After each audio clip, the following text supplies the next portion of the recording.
Vamos falar nessa primeira parte sobre a Grécia, a civilização grega.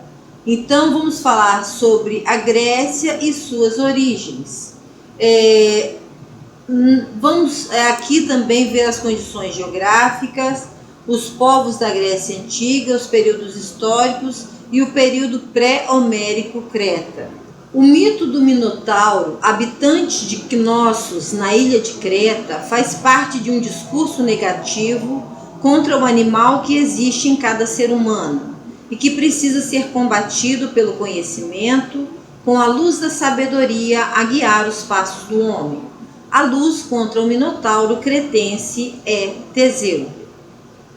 A Grécia na antiguidade abrangeu o sul da Península Balcânica, Grécia continental, as ilhas do Mar Egeu, Grécia insular, e o litoral e parte da Ásia Menor, Grécia peninsular. Então temos Grécia continental, a Grécia insular e o litoral e parte da Ásia Menor, que seria a Grécia peninsular. É preciso entender que não existiu um império grego unificado. A civilização grega desenvolveu-se com base em cidades-estados independentes. E quando dizemos gregos, estamos nos referindo a vários povos, com destaque para os jônios, dórios e aqueus, que construíram dezenas de cidades independentes. Imagine um lugar com clima agradável, com verões e invernos sem excesso de calor ou frio. Nesse lugar, as ilhas e o continente têm o privilégio de contar com bons portos naturais, com marés calmas na maior parte do ano e bem protegidos pelas montanhas logo após as planícies. Essa é a região do Mar Egeu, onde se desenvolveu a civilização grega.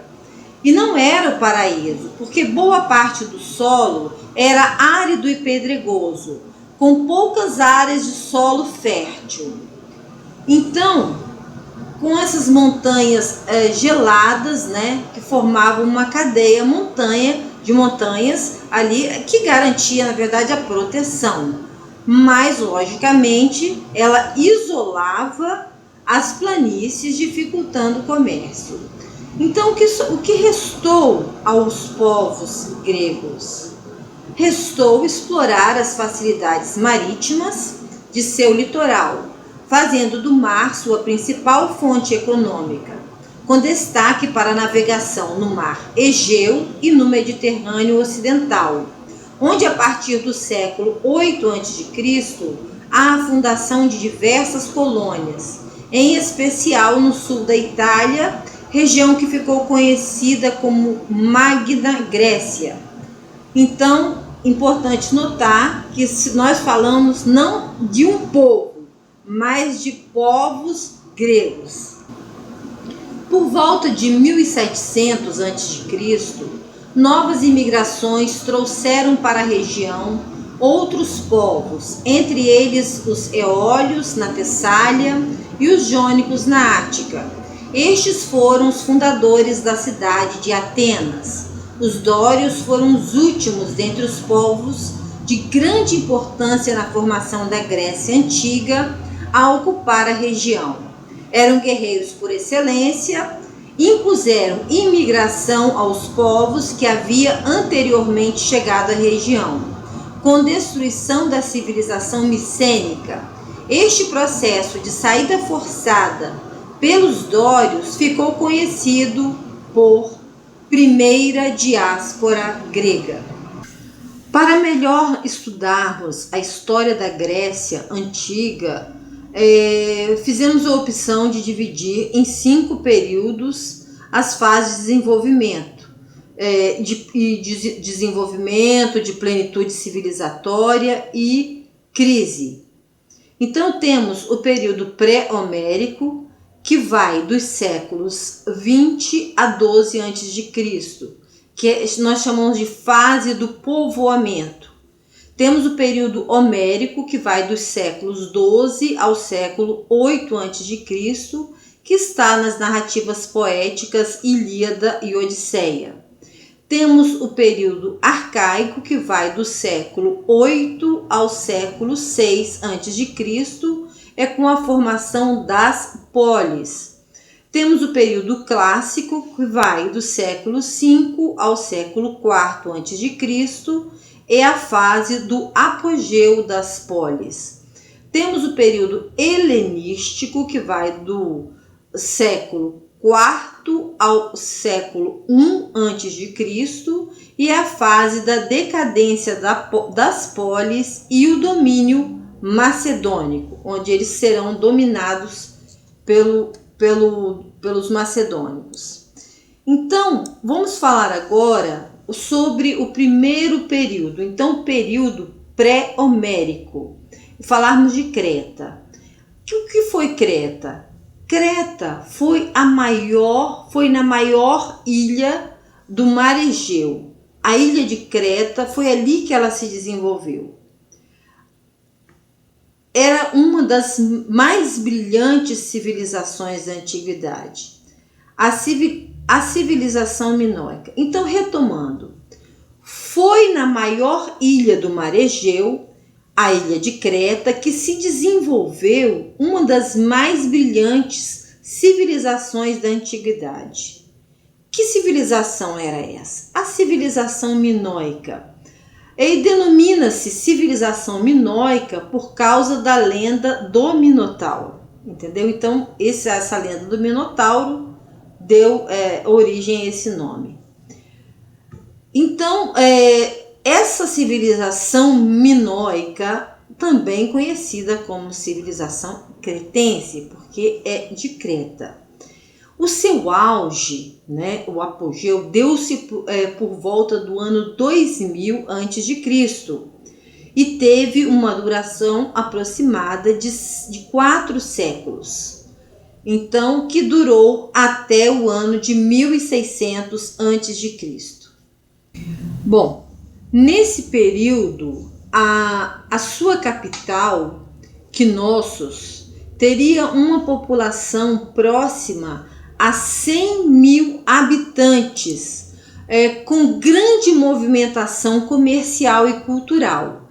Em 1400 a.C., a sua capital foi ocupada e destruída, muito provavelmente pelos aqueus, colocando fim ao período de prosperidade da civilização cretense. O que chama atenção no processo da disputa militar é o fato de os aqueus terem mantido contato, aprendizado e assimilação cultural pacífica com os cretenses por séculos. Nisso eles construíram as bases de sua civilização, na fusão de seus valores culturais com os valores cretenses. Essa fusão ficou conhecida como civilização micênica. O nome tem origem na maior cidade fundada pelos aqueus na época, a cidade de Micenas. Você pode estar se perguntando, mas qual seria então o motivo para uma guerra? No dito popular, a fala de que 2 comerciantes não podem dominar, o mesmo lugar simultaneamente e sem produzir atrito. E assim foram as disputas comerciais e a busca por monopolizar as rotas de região que iniciaram o conflito. O fato de que a civilização micênica manteve os valores militares dos aqueus contribuiu muito para isso. Em 1200 a.C., a invasão dos dórios na península do Peloponeso atingiu a ilha de Creta, findando a civilização minoica. Vamos falar agora da geografia privilegiada. A posição privilegiada de Creta, porque era ao sul do mar Egeu, com distâncias semelhantes, seja para a África, para a Europa ou o Oriente, favoreceu contatos com o Egito e a Grécia e a Ásia Menor. Levou os cretenses a percorrer todo o Mediterrâneo. Então, eles percorreram o Mediterrâneo na busca de expandir-se e desenvolver, né, o comércio marítimo. A civilização de Creta conquistou e dominou várias cidades continentais, espalhando sua influência cultural sobre boa parte das cidades da Grécia continental. Então, nisso aí nós podemos ver o desenvolvimento de Creta em relação à sua geografia privilegiada. Vamos falar sobre a sociedade cretense. Sociedade cretense ou sociedade de Creta. Graças ao desenvolvimento comercial, o poder em Creta concentrava-se nas mãos dos ricos comerciantes, que eram subordinados ao poder do rei. O rei, que seria descendente do lendário rei Minos, comandava a estrutura política, administrativa e comercial. O rei Minos, né, ele era filho, né, entre aspas, filho de Zeus, o Todo-Poderoso. Então, Zeus era uma divindade, o Todo-Poderoso. Ele era filho de Zeus com Europa, que era filha do rei da Fenícia, Agenor. Zeus apaixonou-se perdidamente por Europa e a raptou disfarçado de touro para a ilha de Creta. Então essas são partes da mitologia que fazem parte da história da civilização grega, começando aqui pela sociedade cretense. Bom, na base da sociedade estavam os genos. Os genos, eles representavam os núcleos familiares que tinham em comum um mesmo ancestral. Eram realizados cultos e homenagem aos ancestrais, fator que garantia a unidade dos genos. Não pertencer a um dos genos significava estar fora da sociedade, não ter direitos ou reconhecimento social. Nos primeiros séculos de formação da sociedade cretense, predominava o espírito de colaboração e cooperação. Toda a economia ela era centrada na divisão dos bens e responsabilidades. Na fase final do poder minoico, algumas famílias ganharam poder, formando a aristocracia, ou aristocracia, que era a base para o nascimento das cidades-estados. Uma das particularidades de Creta era a liberdade desfrutadas pelas mulheres. Então, elas exerciam atividades administrativas, religiosas e comerciais. Não raro, elas exerciam atividades que para muitos seriam tipicamente masculinas. Entre elas, a caça, a escultura, a arquitetura e a tourada.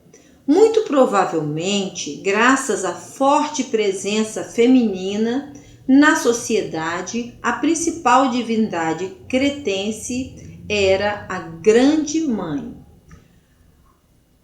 Os cretenses e a sociedade minoica, né, são lembrados pela valorização da vida, da liberdade e da felicidade. As pessoas da ilha de Creta entendiam ser a liberdade o caminho para a felicidade. Para os cretenses, que influenciaram os gregos, né, o maior valor era a vida. O propósito da vida, a busca pela felicidade.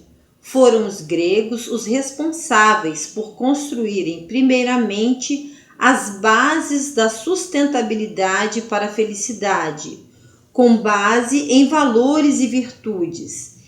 Em paráfrase livre, poderíamos adaptar os conceitos em máxima: viver vida saudável, entre amigos e familiares, desfrutando da respeitabilidade adquirida por anos virtuosos. o centro do mundo cretense. Os palácios na ilha de Creta, eles não eram apenas as residências do soberano e sua corte, mas também centros políticos, econômicos, culturais, administrativos e religiosos. Então, tinha o Palácio de Knossos, por exemplo, ele tinha 5 andares, com escadarias monumentais, terraços recuados, salas de despacho, salas de banho com água corrente, sistema de esgoto sanitário, com descarga para os dejetos, dispensas para armazenar os produtos, que em muito lembrariam um labirinto. As salas, elas eram adornadas com colunas de madeiras, assentadas sobre bases ornamentais de pedra. E as paredes, elas eram decoradas com afrescos em cores brilhantes, quer dizer, pinturas, nas paredes em cores brilhantes, e representando figuras humanas, animais e plantas. Havia um grande refinamento cultural, com o desenvolvimento de muitas habilidades artísticas, entre elas a pintura, a escultura e a arquitetura. Falando sobre a economia. A economia, ela era a principal atividade econômica desenvolvida na ilha de Creta. Foi o comércio marítimo com atividades nos mares Egeu e Mediterrâneo, principalmente de azeite, vinho e artigos de bronze. E navios com mais de 20 metros, construído com madeira e mão de obras cretenses, garantiram uma construção desse império da antiguidade e sua importância econômica à indústria naval. Há um detalhe que chama a atenção na talassacracia cretense. É o fato de não realizarem navegação em alto mar. Então, esse detalhe que chama a atenção na talassocracia cretense é o fato deles não realizarem navegação em alto mar. Então, eles limitavam-se à navegação de cabotagem. Ou seja, o que é a navegação de cabotagem? É navegarem sempre próximos ao continente. Então, essa aqui era uma das características da navegação deles. Então, do Egito, eles traziam marfim, perfume, em sistema de monopólio. O cedro, o abundante no atual Líbano, ele era distribuído em sistema de exclusividade por toda a região. As suas planícies férteis possibilitaram o desenvolvimento de cereais, vinhas e oliveiras, cujo excedente era exportado. Então, eles utilizavam uma parte, o que excedia eles exportavam. Destacaram-se na área artesanal, com trabalhos em metais, principalmente na ouriversaria, ouro, bronze e prata, e com cerâmica na produção de vasos comercializados em todo o Mediterrâneo Oriental. Falando sobre a religião, você se lembra que uma das características de praticamente todos os povos da antiguidade era o politeísmo religioso, quer dizer, a crença em vários deuses. Os cretenses não foram diferentes. Eles adoravam os elementos da natureza e animais. Eles adoravam, como exemplo, serpentes, carneiros e touros. As principais divindades eram a Grande Mãe e seu filho, o Minotauro. A Grande Mãe era a deusa protetora da terra e da fertilidade, geralmente representada por serpentes nas mãos e na cabeça.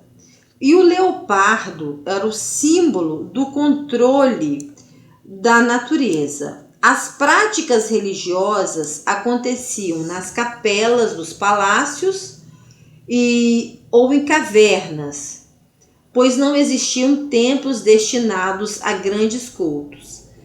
Já as festividades religiosas, com danças e torneios, ocorriam em espaços abertos.